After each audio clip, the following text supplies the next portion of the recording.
हर हर महादेव। स्वागत है true media ज्योतिष विज्ञान में आप सभी का। आज हम बात कर रहे हैं भगवान कृष्ण की वाणी का। भगवान कृष्ण ने गीता के अंदर, श्रीमद् भागवत गीता के अंदर स्पष्ट कहा है, चातुर्वर्ण्यम मया सृष्टिं गुणकरम विभागस्य तस्य कर्तारमापि मां विद्या कर्तारमाव्यहम्।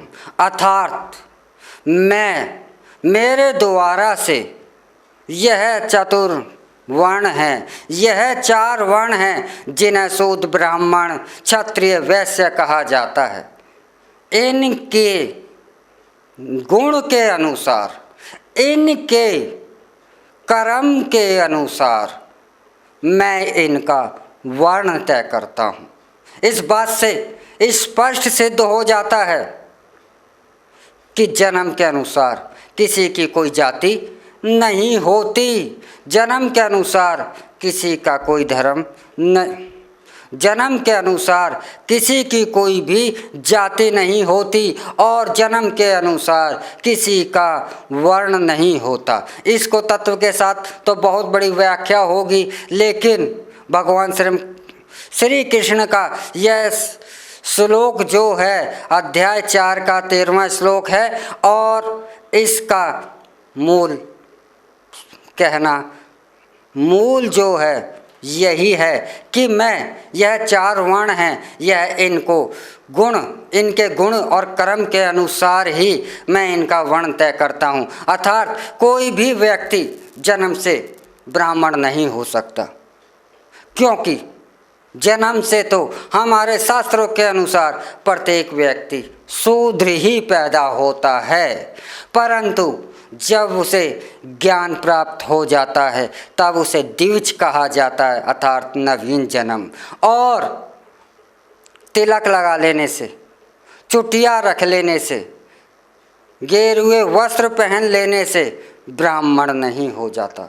ब्राह्मण के लिए आपके अंदर ब्राह्मण वाले सात्विक गुण होने अनिवार्य हैं और आपके कर्म भी, आपके जो कर्म हैं वह भी ब्राह्मण के अनुसार होने चाहिए, तभी आपको ब्राह्मण कहा जाता है। लेकिन हमारे जो अर्ध कचरे पंडित जो थे, ब्राह्मण जो थे, वह अर्ध ज्ञानी ब्राह्मण जो वह मुगलों के समय थे। मुगलों के समय जब हमारी धर्म व्यवस्था को मुगलों ने छिन्न भिन्न कर दिया, तो हमारे धर्म की व्यवस्था जो है वह अल्प ज्ञानियों के हाथ में आ गई और उसी में से ब्राह्मण हो गए, उसी में से शूद्र हो गए और एक दूसरे पर सत्ता की लालसा के कारण इसी धर्म का, क्योंकि हमारी शिक्षा नीति नष्ट हो गई थी और कुछ जो शिक्षा थोड़ी बहुत जो ज्ञानियों के हाथ में रह गई थी, तो जो हमारे समाज का व्यक्ति जो विश्वास करता था, तो इसी मंत्र को, गीता के इसी उपदेश का हवाला दे करके उसकी विवेचना जो है, उसका अर्थ जो है वह गलत व्याख्यान किया गया। और यह गलत व्याख्यान ही कि ईश्वर ने साफ कहा है कि ब्राह्मण श्रेष्ठ है और दलितों के साथ, शूद्रों के साथ इस तरह का भेदभाव होना चाहिए। ऐसा हमारे धर्म में नहीं था, लेकिन अल्प ज्ञानी के हाथ में सत्ता रहने से, मुगलों के हाथ में सत्ता रहने से और उनके द्वारा संचालित होने से हमारे धर्म का यह जातिवाद का एक भयंकर रूप उभरा। तो आज हमें इस जातिवाद को समाप्त करने की पूर्ण आवश्यकता है। और जातिवाद समाप्त कैसे होगा? जातिवाद समाप्त होगा गीता के उपदेश से। गीता स्पष्ट करती है सारे ही शंकाओं को, क्योंकि चार वर्ण जो हैं जिन पर कि बहुत ज़्यादा ही दलितों के द्वारा से प्रश्न उठाया जाता है, चार वर्ण तो हमारे मनुष्य के कर्म के आधार पर हैं, वह जन्म के आधार पर नहीं है। अगर ये कहा जाता है कि रोटी बेटी का संबंध दलितों और ब्राह्मणों में या अन्य जातियों में नहीं था, तो आप इतिहास उठाकर देखिए, पांडवों की पत्नी हिडिंबा क्या दलित नहीं थी और वह क्षत्रिय नहीं थे, तो इनमें रोटी बेटी का संबंध नहीं था। आरोप कुछ भी लगा लीजिए, लेकिन सत्यता यही है। तो इतिहास के अंदर ऐसे सैकड़ों उदाहरण हैं। और जो कृष्ण भक्त हैं, जो कृष्ण को मानने वाले हैं, उन्हें तो अगर वह कृष्ण के भक्त हैं, वह कृष्ण के मानने वाले हैं, कृष्ण ही उनके आराध्य हैं, और वही अगर जातिवाद को स्थान देते हैं, तो क्या वह भगवान श्री कृष्ण का अपमान नहीं कर रहे हैं? तो क्या वह राम का अपमान नहीं कर रहे हैं? क्योंकि राम और निषाद राज भी तो दलित और क्षत्रिय थे, वह भी एक साथ एक ही विद्यालय में पढ़े थे और घोर मित्र थे। और अगर हम जातिवाद को ही मान रहे हैं, तो हमारे को जय श्री राम कहने से कोई फायदा नहीं है, क्योंकि जातिवाद को मानना ही श्री राम का अपमान है। हमारे सभी धर्म ग्रंथ कई कई बार कहते हुए आए हैं।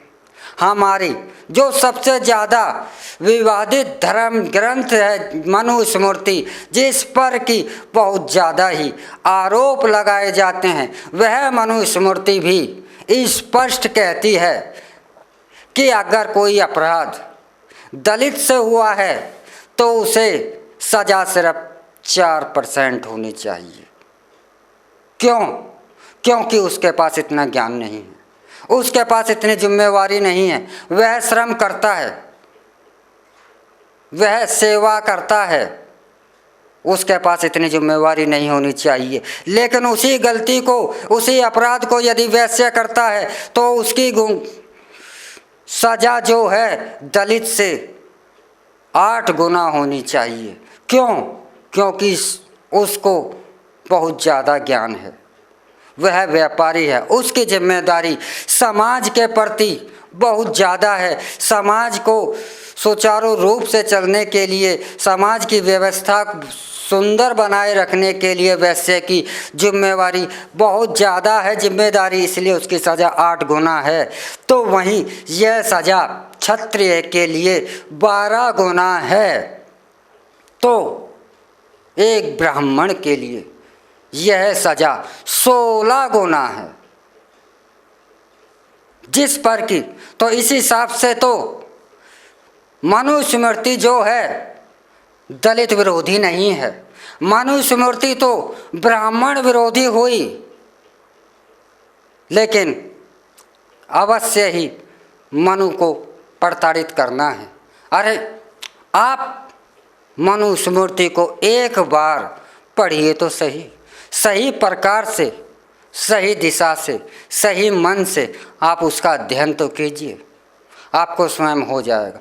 तो ये ऐसे क्यों पैदा किए जा रहे हैं? ये ऐसे व्यवधान, ऐसे आरोप, ये प्रत्यारोप इसलिए लगाए जाते हैं ताकि सनातन धर्म के लोग कभी भी एक ना हो सकें। क्योंकि जिस दिन सनातन धर्म के लोग एक हो गए, उस दिन यह भारत एक देश नहीं होगा, यह भारत दुनिया की एक महाशक्ति होगा। यह भारत जिस दिन सनातन धर्म के सभी लोग एक हो गए, उस दिन यह भारत विश्व गुरु होगा, यह भारत विश्व शक्ति होगा, और यह भारत पूरी दुनिया का मार्गदर्शक होगा, यह भारत पूरी दुनिया का लीडर होगा। यही डर आज चाहे पाश्चात्य जगत हो, अमेरिका हो, इंग्लैंड हो, चाहे अन्य लोग हों, उन्हें यही डर हर पल सताए हुए है कि यह जिस दिन एक हो जाएंगे, उस दिन दुनिया में एक छत्र राज इनका होगा। क्योंकि सबसे ज़्यादा अगर योग्य व्यक्ति हैं दुनिया में, तो वह भारतीय हैं, वह सनातन धर्म के लोग हैं। चाइना को अगर जूडो, कराटे, कुंग फू हम कहते हैं कि चाइना ने बनाए हैं, वह चाइना ने नहीं बनाया, चाइना को सिखाया है हमारे दक्षिण भारत के एक लामा बुद्धा ने। उसने जाकर के यह विद्या सिखाई है। तो भारत ने ही अब तक सारी दुनिया को सारी विद्याएं, सारा ज्ञान, सारे आविष्कार 90% तो भारत ने ही दिए हैं। और हम भारतीय एक नहीं हैं, इसलिए एक दूसरे के साथ नहीं हैं। और जिस दिन एक दूसरे के साथ हो गए, एक हो गए, उस दिन भारत को विश्व शक्ति बनने से कोई नहीं रोक सकता। इसीलिए हमारे को सदैव यही कहा गया, प्रयास किया जाता है अन्य शक्तियों के द्वारा कि यह सनातन धर्म के लोग एक ना हो, इन्हें तोड़ दिया जाए और भारत को अपने में शामिल कर लिया जाए। तो आज कृष्ण भक्तों को, राम भक्तों को और सनातन धर्म के लोगों को अपने शास्त्रों की ओर लौट करके उनकी वाणियों को ध्यान से समझ करके हमें जातिवाद को ख़त्म करना होगा। इसी के साथ हम आपसे विदा लेते हैं और फिर मिलेंगे अगले एपिसोड में एक नए विषय के साथ। तब तक आप हमारा ट्रू मीडिया ज्योतिष विज्ञान को लाइक, शेयर, कमेंट करना ना भूलें और जो दर्शक हमसे नए जुड़े हैं वे जल्द से जल्द सब्सक्राइब कर लें। ओम हर हर महादेव।